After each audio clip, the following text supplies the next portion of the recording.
आमे समस्ते जानिछे कलरा पाटी को पिता लगुथिले मध्य एहा स्वास्थ्य पई अत्यंत हितकर होइथाय।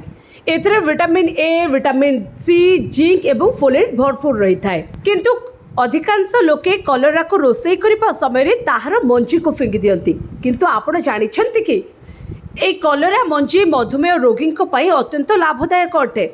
हाँ दर्शक बंधु, जदि आपणक हजम क्रिया सठिक तेबे यह आपणक इम्यूनिटी सिस्टम को मजबूत करिथाय। कलरा रे प्रचुर परिमाण रे iron, magnesium, potassium, vitamin C एवं फाइबर रही थाए, जहाँ आपणक रोग प्रतिरोधक शक्ति वृद्धि करिथाय। तेणु कलरा मंजी सुखाई यार पाउडर प्रस्तुत करंतु और यह को प्रतिदिन गरम पानी रे खांतु। यह पेट को सफा रखिथाय। आ मन रखु जितेबाला आप कलरा रे कौन रेसिपी बनाऊँच केबे मध्य कलरा मंजी को फोपाड़ू ना। से भली मधुमेह रोगी अधिक परिमाण में कोलेस्ट्रोल हेतु रोग होबार आशंका बढ़ी थाए। तेणु जदि आप कलरा को मंजी सहित खाती तेबे यह आपण स्वास्थ्य अत्यंत लाभदायक होता है।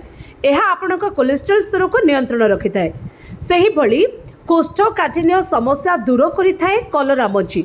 यह शरीर में एक प्रकार रफेज भली काम करिथाए। यह शरीर मेटाबॉलिज्म सठिक रही थाए, जो कारण मधुमेह कोष्ठकाठिन्य समस्या कमी जाए। तेणु जितेबाला भी आपण कलरा रे कौन रेसिपी बनाऊँच बा खाऊँच तेबे कलरा मंजी केबे मध्य फोपाड़ू ना। कलरा सहित मंजी की मध्य खांतु।